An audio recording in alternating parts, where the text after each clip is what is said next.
আসসালামু আলাইকুম। আইমান লার্ন ওয়ার্ল্ডের পক্ষ থেকে আরও একবার স্বাগতম। বন্ধুরা, আমি রুবি আক্তার সঙ্গে আছি তোমাদের। গত পর্বে আমরা রিঅ্যারেঞ্জের অ্যাসার্টিভ সেন্টেন্স এবং ইন্টারোগেটিভ সেন্টেন্স নিয়ে আলোচনা করেছিলাম। আজকে করব দ্বিতীয় পর্বে। দুইটা পর্ব দেখলেই তোমাদের রিঅ্যারেঞ্জের আর কোনো অসুবিধা থাকবে না।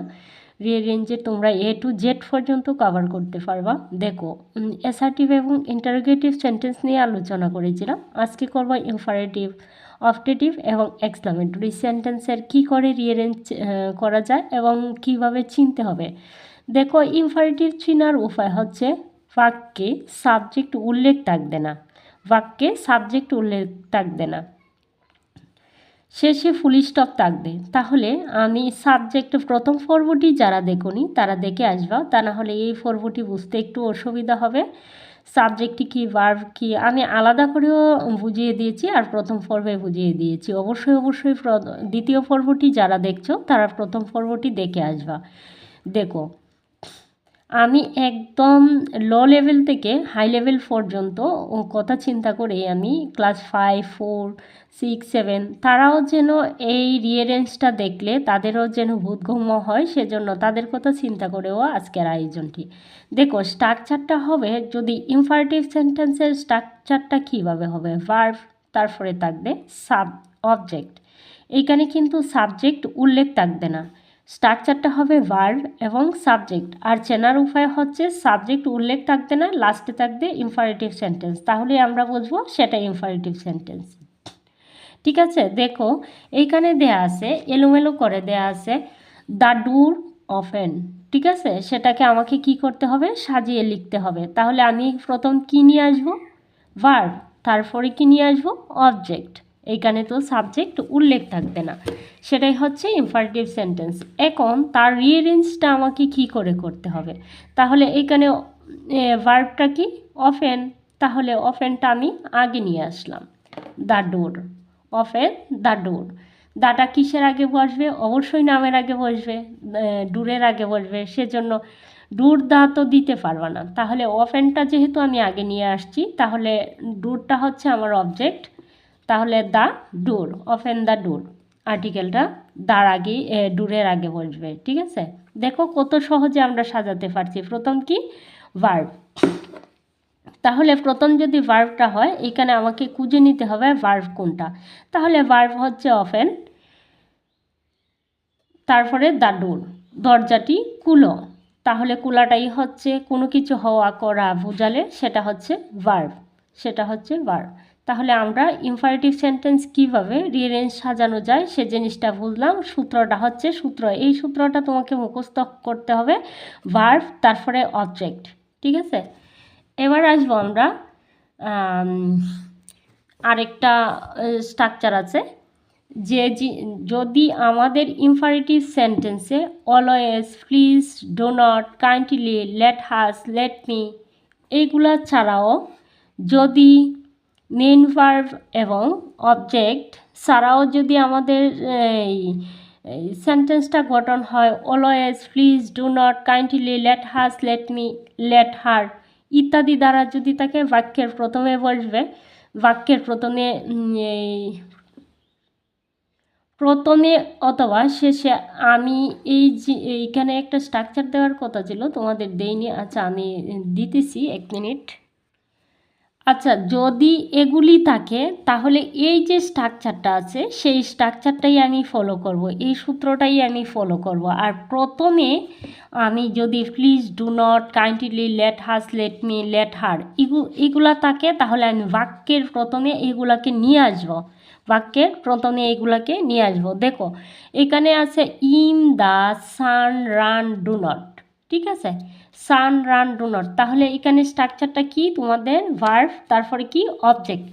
আর আমি এইখানে কি বলছি, দ্বিতীয়বার কি বলছি, এই সেন্টেন্সটা যদি এই ধরনের গঠন হয়, যেমন ডু নট, প্লিজ, কাইন্ডলি, এগুলা বাক্যের প্রথমে নিয়ে আসবো, বাক্যের প্রথমে বসবে। ঠিক আছে, বসে। এখন দেখো, এবার হচ্ছে ডু নট আমি পেয়েছি, তাহলে ডু নটটাই আমি সর্বপ্রথমে নিয়ে আসলাম, ডু নট। তারপরে কি, তোমার হচ্ছে ভার্ব, তাহলে এইখানে ভার্বটা কি, রান, রানটা হচ্ছে দৌড়ানো, তাহলে don't run, do not run. তারপরে কি, দ্য সান, একদম লাস্টে থাকবে দ্য সান। সানটা তো একদম অবজেক্ট আকারে আসছে, সেজন্য আর দাটা তো এখানে অবশ্যই সানের আগে বসবে। তাহলে দা সানটা যদি আমি ফোরে বসাই, তাহলে তার আগে তো অবশ্যই ইনটা বসাতে হবে। তাহলে আমি কি বসালাম, do not run in the sun. ঠিক আছে, আমি আশা করি তোমরা বুঝতে পারছো এটা। আমি চলে যাব ইনফারেটিভ সেন্টেন্স এবার শেষ করলাম। যদি তোমাদের কোনো প্রবলেম হয় তোমরা প্লিজ কমেন্ট করে জানাও, আর লাইক কমেন্ট শেয়ার তো অবশ্যই করবো, আমি তোমাদের কাছ থেকে আশা করি। দেখো বন্ধুরা, তোমাদের একটা ক্লাসের আয়োজন করতে, আমরা তো আসলে দিয়েছি থাকি, একটা ক্লাসের আয়োজন করতে অনেক সাফার করতে হয় আমাদের, কিন্তু যখনই কোনো রকম তোমাদের কাছ থেকে রেসপন্স পাই না, তখন আসলেই খারাপ লাগে। প্লিজ, এত কষ্ট করে একটা ক্লাস তৈরি করি, তোমাদের লাইকটা তো আমরা আশাই করি। তোমাদের বুঝতে অসুবিধা হলে তোমরা কমেন্ট করে জানাও, আবার রিপ্লাই ভিডিও নিয়ে আসার চেষ্টা করব। দেখো আমি এখন চলে আসলাম অপটেটিভ সেন্টেন্সে। অপটেটিভ সেন্টেন্সে অপটেটিভ সেন্টেন্সটা আমরা চিনব কীভাবে, নে এবং উড দ্যাট দ্বারা সেন্টেন্সটি উল্লেখ থাকবে, নে এবং উড দ্যাট। ঠিক আছে, সেন্টেন্সটিতে নিয়ে থাকবে অথবা উড দ্যাট থাকবে। তাহলে লিভ লং উল্লেখ থাকবে, সব শেষে লিভ লং থাকতে পারে, আর সব শেষে কী থাকবে, ফুল স্টপ থাকবে। বাক্যটির শেষে ফুল স্টপ থাকবে, নে এবং উড দ্যাট। তাহলে আমরা তিনটা সেন্টেন্সে কি পেয়েছি, ফুল স্টপ আমরা জানি। দেখো আমাদের যখন আমরা ক্যাপিটালাইজেশন এবং পাংচুয়েশন করব, তখন আমাদের জানতে হবে কোন কোন সেন্টেন্সে ফুল স্টপ বসে। Optative sentence, optative sentence, assertive sentence এবং ইম্পারেটিভ সেন্টেন্সে কি থাকে, ফুল স্টপ বসে। ঠিক আছে, এক্সক্লামেটরি সেন্টেন্সে এক্সক্লামেশন চিহ্ন বসে, ইন্টারোগেটিভ সেন্টেন্সে ইন্টারোগেটিভ চিহ্নটা বসে। ঠিক আছে, আর তিনটা সেন্টেন্সে ফুল স্টপ বসে। তাহলে আমরা এই সেন্টেন্সগুলা গঠনও জানি, যে চিনার উপায় কীভাবে চিনব। অপটেটিভ সেন্টেন্সে সর্বপ্রথম মে এবং উড দ্যাট দ্বারা শুরু হয়, তাহলে লাস্টে ফুল স্টপ বসে। তাহলে মে দ্বারা যে সেন্টেন্সটি শুরু হবে তার শেষে আমরা কি করব, ফুল স্টপ বসিয়ে দিব। অ্যাসার্টিভ সেন্টেন্স, সাবজেক্টের দ্বারা যে সেন্টেন্সটি শুরু হয় সেটার শেষে আমরা কি বসাবো, ফুল স্টপ বসাবো। তাহলে তো আমরা ফুল স্টপের ঝামেলা প্রায় অনেকটাই শেষ, এখান থেকেই শেষ। দেখো তাহলে মে এবং উড দ্যাট দ্বারা অপটেটিভ সেন্টেন্স, আর বাক্যে লিভ লং থাকে, লাস্টে কি হয়, লাস্টে হয় ফুল স্টপ, লাস্টে ফুল স্টপ থাকে, তাহলে সেটা অপটেটিভ সেন্টেন্স। এবার দেখো এর স্ট্রাকচারটা, যদি আমরা স্ট্রাকচারটা কীভাবে হবে, হবে মে অথবা উড দ্যাট, যে কোনোটা যদি থাকে, দুইটা তো আর একসাথে থাকবে না, নে অথবা উড দ্যাট, যেটা দুইটার মধ্যে একটা আমি নিয়ে আসবো। উড দ্যাট দিলে নে দিতে হবে না, নে ফাইলে উড দ্যাট তো থাকবে না। ঠিক আছে, প্লাস সাবজেক্ট, তারপরে এক্সটেনশন। ঠিক আছে, এইখানে নে would that plus subject extension. দেখো এইখানে একটা সেন্টেন্স সাজানো আছে, লং নে লিভ ইউ। তাহলে এইখানে কি বলা হয়েছে, নে যদি পাও তুমি সেন্টেন্সে, তাহলে সর্বপ্রথমেই সেন্টেন্স থেকে তোমাকে কি নিয়ে আসতে হবে, নে নিয়ে আসতে হবে। তাহলে নে পাইছি, উড দ্যাট পাইনি, নে পাইছি, নেটা নিয়ে আসবো। তারপরে কি বলছে, দেখো এই দুইটা বাদ, দেখো তারপরে কি প্লাস সাবজেক্ট। তাহলে সাবজেক্ট কোথায় আছে, ইউ, এই যে নে ইউ। ঠিক আছে, নিয়ে আসলাম। তারপরে এক্সটেনশন, তাহলে লিভ লং, লিভ লং, এটা হচ্ছে বাকি অংশ। লং লিভও তুমি লিখতে পারবা অথবা লিভ লংও লিখতে পারবা, কোনো অসুবিধা নাই। কিন্তু তোমাকে বলা হয়েছে এক্সটেনশন, বাকি অংশটা তুমি সাজাইতে পারলে লং লিভ অথবা লিভ লং সাজাতে পারবা। ঠিক আছে, তাহলে তো লিভ লংই সাধারণত হয়।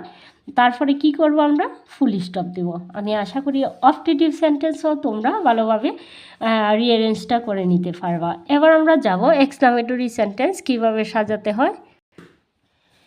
দেখো এক্সক্লামেটরি সেন্টেন্স চিনার উপায়, হোয়াট, হাউ, আলাস, ও, হর্স, হর্ক, হুররে থাকবে, শেষে থাকবে এক্সক্লামেশন চিহ্ন। ঠিক আছে, এই যে এক্সক্লামেশন চিহ্নটা থাকবে, এই চিহ্নটা থাকবে। ও ভার্ব থাকবে, লাস্টে থাকবে একদম ভার্ব। তাহলে সেটাই হচ্ছে এক্সক্লামেটরি সেন্টেন্স। লাস্টে কিন্তু এক্সক্লামেশন চিহ্ন থাকে, এই চিহ্নটা থাকবে। আর একদম বাক্যটা সাধারণত কি দ্বারা আমরা লাস্টে একদম অক্সিলারি ভার্ব থাকে, ঠিক আছে। তাহলে দেখো এই স্ট্রাকচারটি কী হবে, হোয়াট, তাহলে এ অথবা এন, তারপরে adjective plus subject plus verb plus extension. তাহলে দেখো এইখানে কিন্তু fine, what, what is it সাজানো হয়েছে। তোমাকে লাস্টে কিন্তু অক্সিলারি ভার্ব,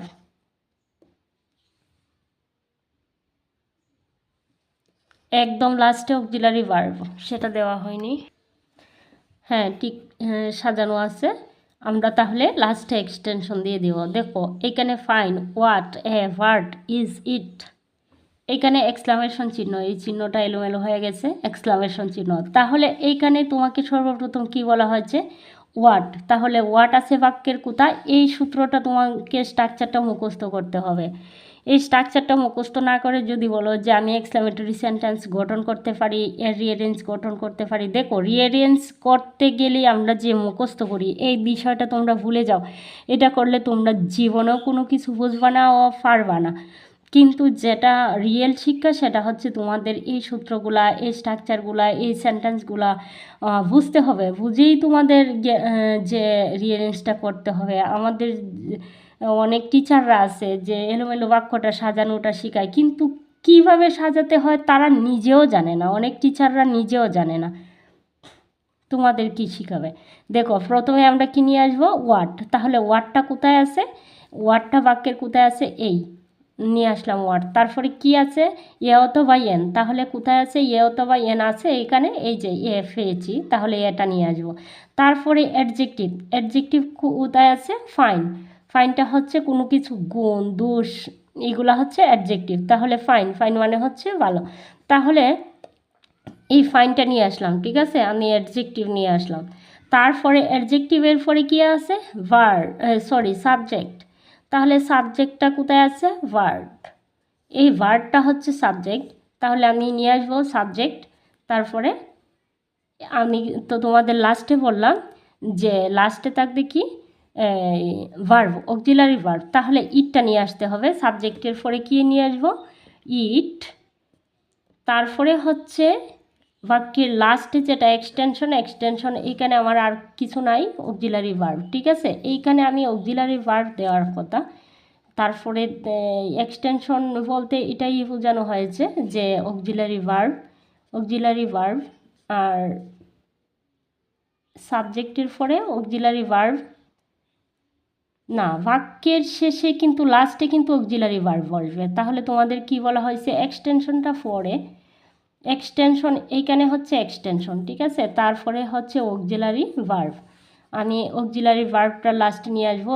ইট যেহেতু আমি তোমাদের সব শেষে বলছি অক্সিলারি ভার্ব, তাহলে ইটটা আসবে সামনে আর ইসটা যাবে চলে পরে। তাহলে আমরা বুঝতে পারছি প্রথমে আমরা ওয়াট বসাবো, তারপরে ওয়াট যদি থাকে তাহলে হাউ, যদি থাকে তাহলে তো হাওয়া বসাতে হবে, আলাস যদি থাকে তাহলে সেটাই বসাতে হবে, অহ যদি থাকে তাহলে সেটা বসাতে হবে। বাক্যের প্রথমে যদি ওয়াট না থেকে ওয়াট, হাউ, আলাস এইগুলা যে কোনো ধরনের শব্দ যদি থাকে তাহলে বাক্যের প্রথমে বসবে, তারপরেই বসবে এত বা এন যদি থাকে, তারপরে এডজেক্টিভ, তারপরে সাবজেক্ট, এগুলো নিয়ে এসে আমি বাক্যটা গঠন করব। আমি আশা করি তোমরা এক্সক্লামেটরি সেন্টেন্সের ও রিয়ারেঞ্জে বুঝতে পারছো। ভালো থাকো, সুস্থ থাকো, সবাই ভালোর সাথে থাকো, সকলের কাছ থেকে আজকে এখানেই বিদায় নিচ্ছি। আল্লাহ হাফেজ।